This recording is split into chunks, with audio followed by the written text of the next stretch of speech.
You've had this feeling at least once where you were doing your job and just not feeling confident doing it, maybe even worrying about the shoot. Worst case scenario, your customer notices that, and that's something we want to avoid at all costs, because an unsure customer is not going to enjoy the experience working with you and is unlikely gonna book you again. I've learned it the hard way, maybe just like you guys, so stick around until the end of the video. I have some great insights on how to avoid getting others to notice that you're not feeling confident or maybe even insecure.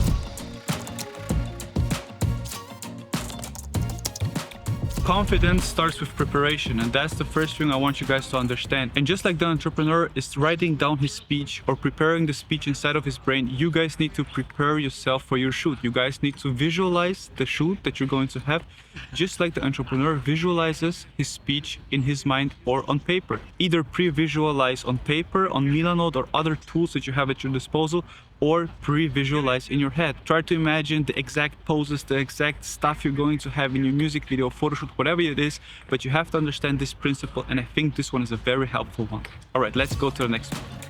All right, so now that you have pre-visualized your whole shoot, let's get something off of your shoulders that's very draining. Everybody that deals with a camera, no matter if it's a professional or just doing it as a hobby, knows just how much gear we have. And that gear needs to be inside of a gear checklist. That's a big tip from me, guys. Make sure you have a gear list for your next shoot, and make sure you have everything ticked off that you need for that day, and maybe even have it prepared, have your backpack packed days before the shoot. That way you don't have to think about that minor unimportant stuff. Are my SD cards ready and formatted? Am I shooting in RAW and not in JPEG? So that stuff, guys, belongs inside of a checkbox, inside of a gear list. It needs to be ticked off, if you can, days before the shoot if you're not doing anything, or at least the day before.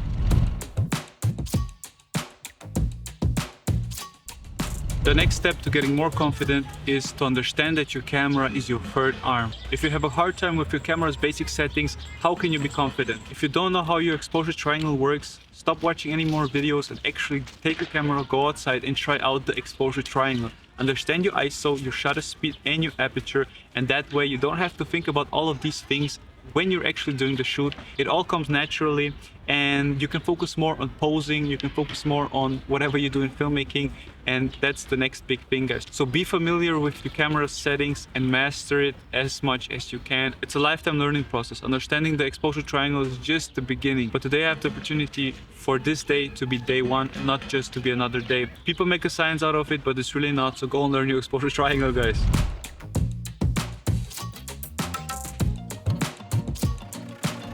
What is crucial to life, not only important to us creatives, is that we start practicing what we read and what we watch. A lot of times I catch myself just being on autopilot, reading and watching stuff, thinking that I'm learning it, but I'm actually not. I'm just binge watching a lot of videos and thinking that the skills are gonna learn themselves, but they're not. The only way to learn a new skill is if you actively watch and read stuff, you take notes, and then you go outside, then you stay in your room and you practice it. That's the only way you're going to get better.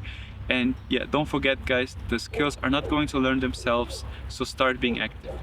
One quote that I have for you, which always inspires me to do something, which always inspires me to be better at what I do, to understand it even more, it's the following: only if you can explain it to a 5-year-old and make him understand, only then have you understood the matter itself. It's a very inspiring quote. I always have it in the back of my mind, and that always keeps me pushing to be better at my craft. Maybe it helps you guys as well.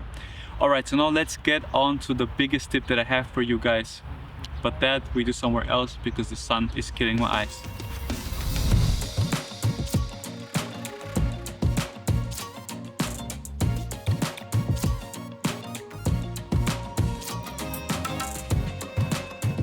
This is the best Sony Digicam that you can get on the market today, and the best thing is it didn't even cost me $10. It was $9, and it makes the most amazing 90s style pictures that you can ever get, and just the right thing that you guys want. I know you're tired of carrying your big mirrorless camera around and you don't want to take it with you whenever you go somewhere private, whenever you guys want to do just some pictures for yourself, and this camera solves that problem. It easily fits into my pocket, it fits into my bag.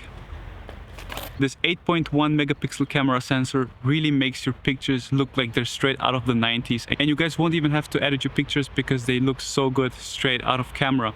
And the best thing is you can find this camera somewhere on your flea market, or cameras similar to this. And I have to tell you guys, photography hasn't ever been as fun as with this camera. If I were selling you this camera, would you have bought it from me?